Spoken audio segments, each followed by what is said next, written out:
आप सभी का स्वागत है आज इस वीडियो लेक्चर में। बेसिक लेवल के स्टूडेंट्स के लिए गाइस ये लेसन 3 है। और जिस तरह से किसी भी बॉडी में रीढ़ की हड्डी का महत्व होता है, या फिर जब आप कोई बिल्डिंग बनाते हैं तो बिल्डिंग की नींव को मजबूत बनाना होता है। जितनी ऊंची बिल्डिंग बनानी है उतना ज्यादा उसकी नींव को खोदना पड़ता है। ठीक उसी तरह से जब आप इंग्लिश सीखना चाहते हैं, चाहे लिखना सीखना चाहते हैं, उसके बाद आप बोलना सीखना चाहते हैं, तो वहां पर यह बहुत इंपॉर्टेंट है कि स्ट्रक्चर क्या होता है किसी भी सेंटेंस का।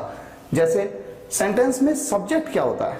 सब्जेक्ट फर्स्ट पर्सन है, सेकंड पर्सन है, थर्ड पर्सन है, सिंगुलर है या प्लूरल है, क्योंकि इसके अकॉर्डिंग ही आप उस सेंटेंस में किसी भी वर्ब का यूज करते हैं। कई बार बेसिक लेवल के स्टूडेंट्स को अक्सर ये सवाल मैंने पूछते हुए देखा है। वो कहते हैं कि सर कहां पर वॉज का यूज किया जाता है, कहां पर वर्क का, कहां पर डज का, कहां पर डू का। ये सब डिपेंड करता है सब्जेक्ट के ऊपर। तो सब्जेक्ट के बारे में जानना बहुत जरूरी है। फिर उस सब्जेक्ट में कौन सी वर्ब यूज की जाए, ये बात हम इस वीडियो लेक्चर में आज जानेंगे। बेसिक लेवल के स्टूडेंट्स के साथ साथ एडवांस लेवल के स्टूडेंट्स को भी मेरी ये राय है, वीडियो लेक्चर को पूरा देखिए, ढंग से देखिए, एक एक पॉइंट को समझने की कोशिश करिए। जो आपको आता है वो ठीक है, जो आपको नहीं आता है, कोई नई चीज आपके सामने आती है तो उसको पकड़िए, उसको नोट्स बनाइए। और बेसिक लेवल के स्टूडेंट्स को तो मैं एक बात हमेशा से कहता हूं, आप अपनी कॉपी में नोट बनाना शुरू कर दीजिए। जब आप नोट्स बनाएंगे, इन फ्यूचर जब उन नोट्स को आप देखेंगे तो चीजें आपको फिर से याद आ जाएंगी। अगर कोई चीज स्किप हो रही है तो वो फिर से याद आएगी। तो मैं ये उम्मीद करता हूं कि आप ध्यान से इस वीडियो लेक्चर को देख करके इसके नोट्स बनाएंगे। सबसे पहले बात करते हैं कि सब्जेक्ट क्या होता है। किसी भी सेंटेंस में सब्जेक्ट क्या होता है, ध्यान से सुनिएगा और समझिएगा इस बात को।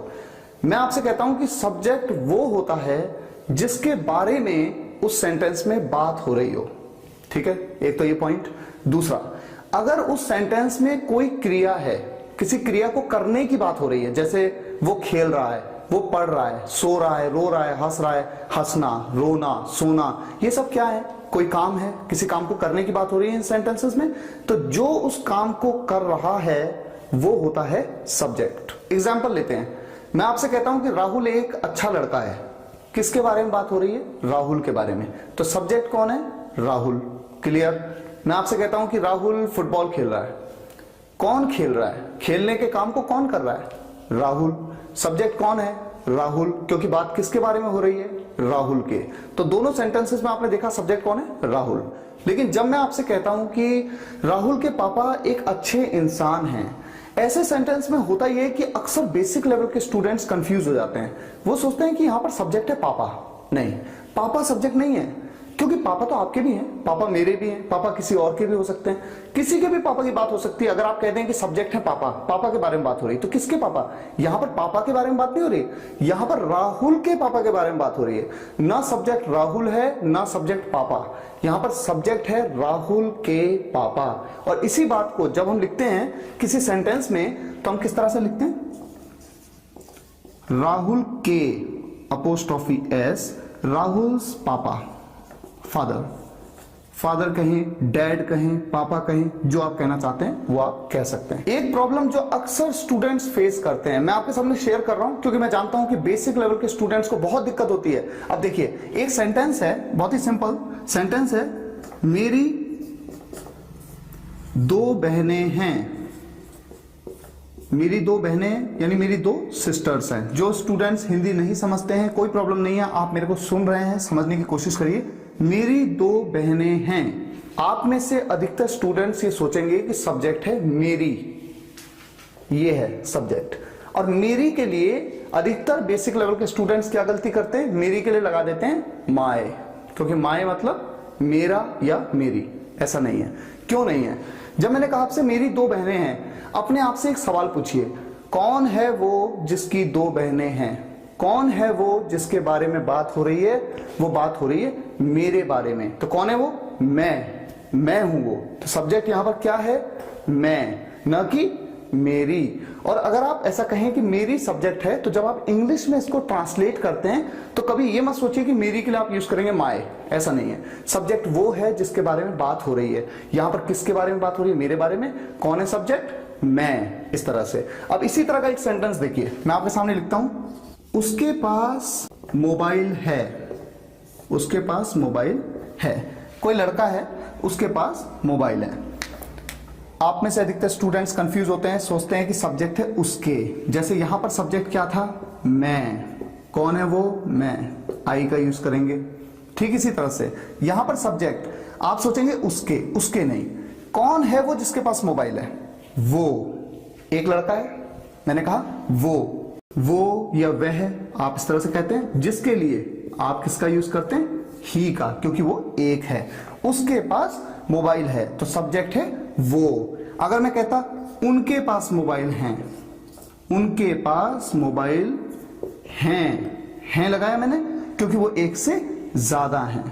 तो मैं आपसे पूछता हूं यहां पर सब्जेक्ट क्या है, आप नहीं कह सकते उनके, आप क्या कहेंगे, कौन है वो, कौन है वो हैं जिनके पास मोबाइल है, वो। कौन है वो जिनके पास मोबाइल है, वो तो 4-5 है, 4-5 है, एक से ज्यादा है, तभी तो मैंने कहा उनके पास मोबाइल है। तो वो आप यूज करते हैं एक से ज्यादा लोगों के केस में दे, चाहे वो लड़के हैं, कुछ लड़कियां भी हो सकती हैं, लड़के हो लड़कियां हो, चाहे लड़कों का ग्रुप हो लड़कियों का ग्रुप हो, आप हमेशा क्या यूज करते हैं, दे, क्योंकि वो एक से ज्यादा है। तो सबसे पहले तो हमें सेंटेंस को पहचानना है। अब जब आप ये जान गए हैं कि सब्जेक्ट को कैसे पहचानना है, बस आपको सिर्फ इतना पूछना है अपने आप से, कौन है वो जो किसी काम को कर रहा है, ये कौन है वो जिसके बारे में बात हो रही है। या तो वो मैं हूं, आई, या वो आप हैं, यू, या फिर वो है, एक लड़का है तो ही, अगर वो एक लड़की है, एक है, शी, अगर वो एक से ज्यादा हैं, चाहे लड़कियां हैं, लड़के हैं, या उनका ग्रुप है, तो आप यूज करते हैं दे। अगर वो हम हैं, मैं तो एक हूं, लेकिन मेरे साथ मान लीजिए 2-4-5 लोग हैं और मैं कहता हूं हम, कौन है वो, हम, तो हम के लिए आप क्या यूज करते हैं, वी। तो ये जो भी सब्जेक्ट्स हैं, I, you, we, they, he, she, this, that, these, those, ये सभी या तो सिंगुलर हैं या प्लूरल हैं, फर्स्ट पर्सन है, सेकंड पर्सन है या थर्ड पर्सन है। और ये जानना बहुत जरूरी है क्योंकि इसे जाने बिना ये समझना मुश्किल है कि किस सब्जेक्ट के साथ आपको कौन सी वर्ब का यूज करना है। तो ध्यान से अब इस पॉइंट को आप समझिए। इस कॉन्सेप्ट को समझने के लिए बस आप इतना समझ लीजिए, मैं आपको कुछ बता रहा हूं ना, आप इस समय वीडियो देख रहे हैं, मैं आपको कुछ बता रहा हूं, मैं, आई, कौन हूं मैं, फर्स्ट पर्सन, फर्स्ट हूं मैं, पहला मैं हूं, और मैं किसको बता रहा हूं, आपको बता रहा हूं। तो आप मुझे सुन रहे हैं, आप क्या हैं, सेकंड पर्सन। और जिन भी लोगों के बारे में, जिन भी वस्तुओं के बारे में, जिन भी जगहों के बारे में, जिस किसी के भी बारे में मैं आपको बता रहा हूं और आप सुन रहे हैं, वो सभी क्या हैं, थर्ड पर्सन, वो सभी थर्ड हैं। मैं फर्स्ट हूं, आप सेकंड हैं। अब देखिए इस बात की हिंट को अगर आप देखें, मैं फर्स्ट हूं, अब चूंकि मैं तो एक हूं, तो मैं एक हूं, सिंगुलर हूं मैं, क्योंकि सिंगुलर क्या होता है, जो एक हो। प्लूरल क्या होता है, जो एक से ज्यादा हो, जिसे हिंदी में आप एक वचन या बहुवचन कहते हैं। अब चूंकि मैं तो एक हूं और मैंने आपसे कहा मैं क्या हूं, फर्स्ट पर्सन। अभी आपको याद हो जाएगा, ध्यान से सुनिएगा, फर्स्ट पर्सन कौन हूं, मैं। अच्छा, आप मुझे सुन रहे हैं। अब सवाल यह है कि आप एक भी हो सकते हैं और एक से ज्यादा भी हो सकते हैं।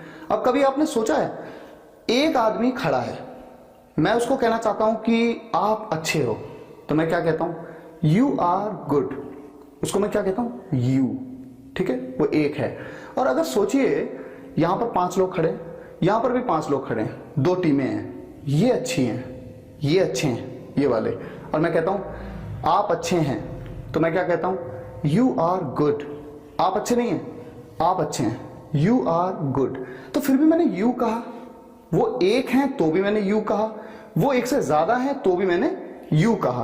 तो सिंगुलर हो चाहे प्लूरल, जो सेकंड पर्सन होता है, यू का ही आप यूज करते हैं। सेकंड पर्सन का सिंगुलर भी यू और प्लूरल भी यू। अभी आप सुनते जाइए ध्यान से इसको। फर्स्ट पर्सन में मैं, चूंकि मैं अकेला था इसलिए मैंने कहा आई, और सेकंड पर्सन में एक हो चाहे एक से ज्यादा, मैंने कहा यू। अब थर्ड पर्सन तो मैंने आपको कहा कि कोई भी, जिसके भी बारे में हम बात कर सकते हैं, वो थर्ड पर्सन है। अब वो थर्ड पर्सन या तो सिंगुलर होगा या फिर वो प्लूरल होगा। तो उसकी बात करने से पहले जरा इस पे नजर करते हैं, प्लूरल। फर्स्ट पर्सन प्लूरल क्या होता है, देखिए जब मैं कहता हूं कि मैं आपको बता रहा हूं, तो मैं तो एक हूं इसलिए मैंने कहा सिंगुलर, लेकिन अगर मान लीजिए कि यहां पर एक ट्रेनर और खड़े हैं, यहां पर भी एक ट्रेनर और खड़े हैं, 2-3 हैं, एक से ज्यादा हैं, तो जब एक से ज्यादा हैं तो हम आपको बता रहे हैं, मैं नहीं बता रहा हूं अकेले, हम आपको बता रहे हैं। तो हम, ये जो वी है, वी क्या है? एक प्लूरल सब्जेक्ट है। ये सब हम सब्जेक्ट की बात कर रहे हैं। ये क्या है? एक प्लूरल सब्जेक्ट है। लेकिन कैसा प्लूरल सब्जेक्ट है? फर्स्ट पर्सन, क्योंकि मैंने क्या बताया, फर्स्ट पर्सन वो है जो बता रहा है, सेकंड पर्सन वो है जो सुन रहा है, जैसे आप इस समय सुन रहे हैं, और थर्ड पर्सन वो जिनके बारे में हम बात कर रहे हैं। और अब अगर हम बात करें थर्ड पर्सन की, तो गाइस थर्ड पर्सन तो कोई भी हो सकता है। वहां पर एक लड़का खड़ा है, मैंने आपसे कहा वो अच्छा है, वो एक लड़का है, ही, लड़की खड़ी है, मैंने कहा वो बहुत इंटेलिजेंट है, शी इज वेरी इंटेलिजेंट, वो लड़की के लिए शी, वो कहो वह कहो, बात एक ही है। आपने लड़के के लिए ही, पुरुष के लिए ही, और स्त्री के लिए आपने शी का यूज करना है। अब अगला पॉइंट, मैं आपसे कहता हूं कि देखिए मेरे हाथ पे एक मार्कर है, मान लीजिए एक मार्कर है, मैं आपसे कहता हूं ये एक मार्कर है, ये के लिए मैं क्या यूज करूं? ये एक है और मेरे पास है, तो देखिए एक है ये, तो मैं यूज करता हूं दिस। अब मान लीजिए ये मार्कर दूर होता और दूर कहीं पे रखा हुआ है, तो मैं कहता वो एक मार्कर है, वो, तो वो के लिए मैं क्या कहता? वो एक है, एक ही है लेकिन दूर है, तो जब वो दूर है और एक है तो मैं यूज करता दैट। अभी आप ये बात थोड़ी देर में समझने वाले हैं, क्योंकि ये टेबल मैंने इसी पॉइंट ऑफ व्यू से बनाई है। अब देखिए, अब जब हम बात करते हैं, वहां पर मान लीजिए 10-15 लोग खड़े हैं, लड़के हैं, लड़कियां हैं, सबका ग्रुप है। अब मैं कहता हूं वे अच्छे हैं, तो जनरली आपने सुना होगा ना, वे कह देते हैं तो लगता है हाँ एक से ज्यादा है। लेकिन अगर मैं ये भी कह दूं वो अच्छे हैं, 5-6 लोग हैं, वो अच्छे हैं, वे कहूं, वो कहूं, इससे फर्क नहीं पड़ता। आप हिंदी के वर्ड्स पे मत जाइए, आप सिर्फ सेंस पे जाइए कि बात किसकी हो रही है। बात हो रही है उनकी। कौन है वो आप यूज करते हैं दे। पहला पॉइंट, ही शी तो एक एक के लिए, दे एक से ज्यादा के लिए, इसीलिए तो ये प्लूरल है। लेकिन वो चूंकि थर्ड पर्सन है तो थर्ड पर्सन प्लूरल सब्जेक्ट। अब देखिए, जैसे मैंने आपसे कहा दिस दैट, अब मान लीजिए ये 2 मार्कर मेरे हाथ पे हैं, ये 2 मार्कर हैं, मैं कहता हूं ये अच्छे मार्कर हैं, ये, अब ये एक से ज्यादा है ना, एक से ज्यादा हैं और पास हैं, तो मैं क्या यूज करूंगा? दीज। मैंने यूज किया दीज।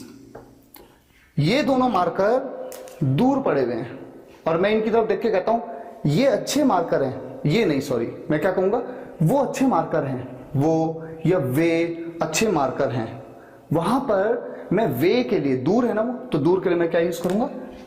दोस। अब चूंकि हम यहां पर वर्क कर रहे हैं, इसी के साथ में हम उधर चले जाते हैं। एक बार को सोचिएगा, देखिए मैंने आपसे क्या कहा, पास है और एक है, ये मेरे पास है, एक है, ये अच्छा मार्कर है, ये के लिए मैं यूज करता हूं दिस। ये बात यहां पर बताई मैंने। पास हैं, एक से ज्यादा हैं, प्लूरल हैं, यानी बहुवचन है, पास तो है लेकिन एक से ज्यादा है, तो मैं क्या यूज करूंगा? दीज। अब देखिए, दूर है और एक है, तो मैं क्या यूज करता हूं? वो अच्छा मार्कर है, that is a good marker, that. और जब दूर है और एक से ज्यादा है तो मैंने क्या यूज करना है? दोस। जैसे मैंने आपको यहां पर बताया, बहुत ही सिंपल है, इसको आप याद करने की भी आपको जरूरत नहीं है। 1-2 बार वीडियो को आप देखेंगे, समझ जाएंगे। लेकिन मुझे उम्मीद है आप नोट्स बना रहे हैं, नोट्स जरूर बनाया करिए, क्योंकि इंग्लिश सीखना है तो नोट्स आपको 100% बनाने हैं। अब यहां पर वापस आते हैं, थर्ड पर्सन तो कोई भी हो सकता है। अब मान लीजिए अगर मैं आपसे कहूं कि राम एक अच्छा लड़का है, तो राम क्या है? एक है ना, थर्ड पर्सन सिंगुलर सब्जेक्ट। मैंने आपसे कहा कि सविता एक अच्छी लड़की है, Savita, third person singular subject, कोई और है। अब इसी तरह से अगर मैं कह देता पेन अच्छा है, तो पेन एक है ना, तो जिसके भी बारे में हम बात कर रहे हैं, मैं आपको बता रहा हूं, मैं तो फर्स्ट पर्सन हूं, आप सेकंड पर्सन है और वो थर्ड पर्सन है। तो पेन, मोबाइल, लैपटॉप, जिसकी भी आप बात कर सकते हैं, अगर वो एक है तो वो थर्ड पर्सन का सिंगुलर सब्जेक्ट है, और अगर वो एक से ज्यादा है तो वो थर्ड पर्सन का प्लूरल सब्जेक्ट है। जैसे कि मैं आपसे ये कहूं कि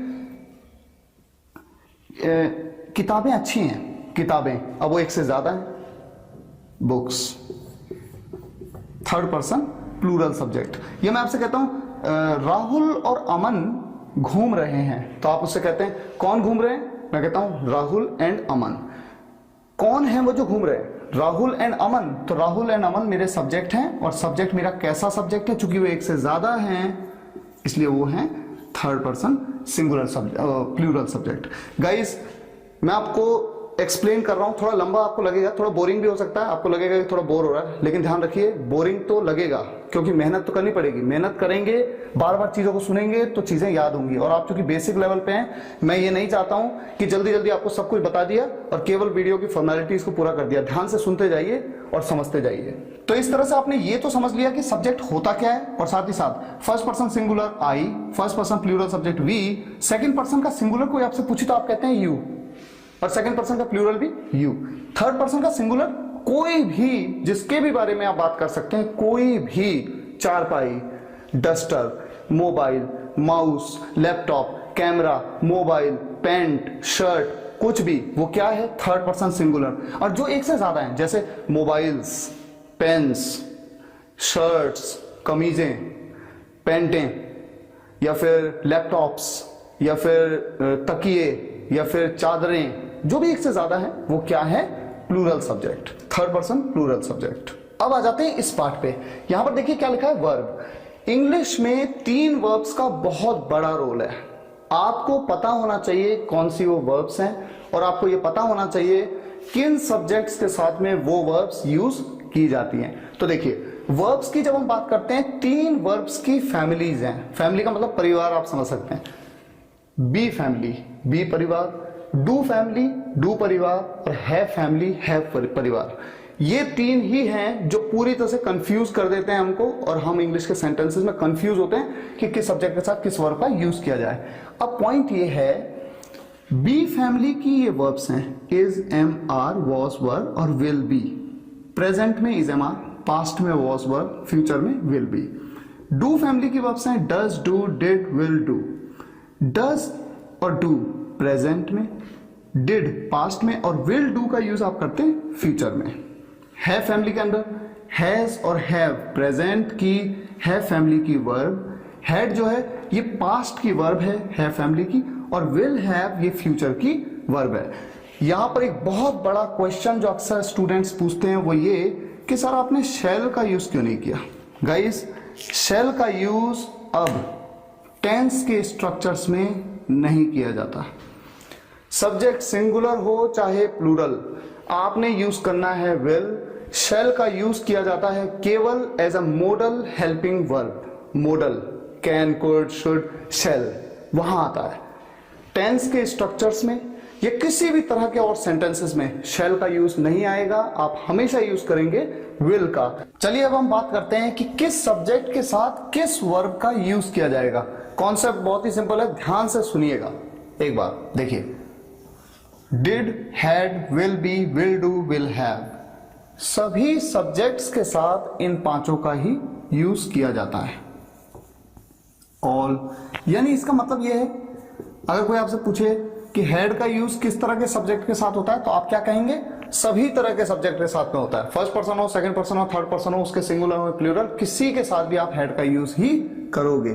पास्ट में डिड का यूज करोगे, पास्ट में किसी भी सब्जेक्ट के साथ। कोई भी सब्जेक्ट हो विल बी का ही यूज करोगे। मैंने आपसे कहा शैल बी का यूज नहीं करोगे, शैल का यूज बिल्कुल नहीं। विल डू का ही यूज करोगे और विल हैव का ही यूज करोगे। तो ये बात तो क्लियर है, इन 5 वर्ब्स के साथ में किसी भी सब्जेक्ट के साथ ये 5 वर्ब्स आएंगी, इनका कोई ऑल्टरनेटिव नहीं है। अब बात आती है इन वर्ब्स की। सबसे पहले बात कर लेते हैं हैज या हैव की। अब कोई आपसे कहता है कि सब्जेक्ट है ही, वो, तो ही के साथ हैज यूज करें या हैव यूज करें, तो कॉन्सेप्ट क्या है? कॉन्सेप्ट ये है कि हैज का use third person singular subject के साथ किया जाता है, बाकी सभी के साथ हैव का यूज। केवल थर्ड पर्सन सिंगुलर सब्जेक्ट होगा उसके साथ में हैज का यूज, बाकी ये हो चाहे ये हो सभी के साथ में हैव का यूज। इसीलिए तो आप कहते हैं यू हैव अ पेन, चाहे आप एक हो यू हैव अ पेन, एक से ज्यादा हो यू हैव अ पेन, हमारे पास पेन है वी हैव पेन्स, मेरे पास पेन है आई हैव अ पेन। आप हैव का यूज क्यों करते हैं? क्योंकि बाकी सभी सब्जेक्ट्स के साथ में हैव का यूज, ये आप नोट कर लीजिए, याद करना है आपको ये। और जब आप आगे बढ़ रहे हैं, लेसन्स आगे आते जा रहे हैं, अगर आपने इसे याद नहीं किया आप आगे इंग्लिश नहीं सीख पाओगे, ये बात मैं आपको अभी कह देता हूं। बोर भी हो रहे होंगे, अगर आप बोर भी हो रहे होंगे तो कोई प्रॉब्लम नहीं है। बोर होने से क्या होता है, आगे भविष्य आपको अपना बनाना है। अगर कोई बोर होता है तो उसे बोर होने दो, लेकिन आपको बोर नहीं होना है, आपको सीखना है। तो देखिए हैज का यूज थर्ड पर्सन सिंगुलर, बाकी सभी के साथ हैव का यूज। ठीक यही कॉन्सेप्ट है डज के साथ। अब डज क्यों लगता है, कैसे लगता है, कहां लगता है, किस तरह के सेंटेंसेस में लगता है, ये तो आगे आएगा। लेकिन अभी ये समझना है कि थर्ड पर्सन सिंगुलर सब्जेक्ट है। मैंने 3s क्यों लिखा? s का मतलब सिंगुलर, केवल सिंगुलर, प्लूरल नहीं। थर्ड पर्सन सिंगुलर के साथ में डज का यूज, बाकी सभी के साथ में डू का यूज। अब देखिए इज एम आर की बात, थर्ड पर्सन सिंगुलर सब्जेक्ट के साथ में इज का यूज। एम का यूज तो आप सभी जानते हैं आई के साथ होता है। आई है first person singular, 1s first person singular के साथ एम का यूज, और बाकी सभी के साथ आर का यूज। ये तो आप समझ गए। अब थोड़ा सा यहां पर देखिए, वॉज और वर होता क्या है। वॉज का यूज थर्ड पर्सन सिंगुलर के साथ तो होता ही है, साथ ही साथ आपने ये भी देखा है कि आई के साथ भी आप क्या यूज करते हैं, वॉज। तो वॉज के कॉन्सेप्ट में थोड़ा सा डिफरेंस आ जाता है। यहां पर क्या करना है आपको, थर्ड पर्सन सिंगुलर हो चाहे फर्स्ट पर्सन सिंगुलर, इन दोनों के साथ आप यूज करोगे वॉज, और बाकी सभी सब्जेक्ट्स के साथ में, बाकी सभी सब्जेक्ट्स के साथ में आप यूज करोगे वर। आपको सिर्फ इतना याद रखना है। अगर इस बात को मैं इस तरह से लिखूं, देखिए किस तरह से लिखा जाए, इज का use third person singular subject, am का यूज फर्स्ट पर्सन, थोड़ा याद भी हो रहा है इस तरह से आपको, जब आप वीडियो को देख रहे हैं याद भी हो रहा है, फर्स्ट पर्सन सिंगुलर यानी आई, आप चाहे तो लिख लीजिए आई। अब आप कहेंगे आर का यूज, रेस्ट ऑल, रेस्ट का मतलब बचे हुए सभी, ये तो हो गया इज एम आर। अब हम बात करेंगे वॉज और वर की। अब वॉज के साथ क्या होता है, मैंने आपको बताया, थर्ड पर्सन सिंगुलर हो चाहे फर्स्ट पर्सन सिंगुलर जो कि है आई, दोनों के साथ आप क्या यूज करेंगे, वॉज। बाकी सभी के साथ आप क्या यूज करेंगे, वर। याद कर लीजिए इसको। डज, डज का भी केस यही है, थर्ड पर्सन सिंगुलर सब्जेक्ट के साथ में डज सिंगुलर, थोड़ा शॉर्ट में लिख देता हूं, डू का यूज बाकी सभी के साथ, रेस्ट ऑल। हैज, हैज का यूज थर्ड पर्सन सिंगुलर के साथ। यह है पॉइंट। अब देखिए किसी भी सेंटेंस में सब्जेक्ट होता है, उसे पहचानना जरूरी है, जो आपने आज पहचानना सीखा। उसके साथ कौन सी वर्ब लग करके आए ये भी जरूरी है, और वर्ब के बाद ऑब्जेक्टिव पार्ट आ जाता है। अब ऑब्जेक्टिव पार्ट को हम सिर्फ ऑब्जेक्ट नहीं कह सकते, उसमें ऑब्जेक्ट भी हो सकता है, कॉम्प्लीमेंट भी हो सकता है। चूंकि वो एडवांस लेवल का कॉन्सेप्ट है, डिटेल में नहीं जाऊंगा, लेकिन एक बात मैं आपसे शेयर करना चाहूंगा, सब्जेक्ट के अलावा जो भी बचा हुआ पार्ट हो, जो भी बचा हुआ पार्ट है, ये जो पूरा का पूरा पार्ट है, इस पार्ट को कहा जाता है प्रेडिकेट। बस बेसिक लेवल पे सिर्फ इतना याद रखना है आपको। तो अगर कोई आपसे ये पूछे कि किसी सेंटेंस के कितने पार्ट होते हैं, तो आप क्या कहोगे, सब्जेक्ट, वर्ब और ऑब्जेक्टिव पार्ट। और अगर कोई आपसे ये पूछे कि किसी भी सेंटेंस के दो पार्ट कौन से होते हैं, दो पार्ट, तो दो पार्ट में आप कहोगे सब्जेक्ट और प्रेडिकेट। और प्रेडिकेट के भी दो पार्ट हैं, एक वर्ब है उसमें और एक ऑब्जेक्टिव पार्ट।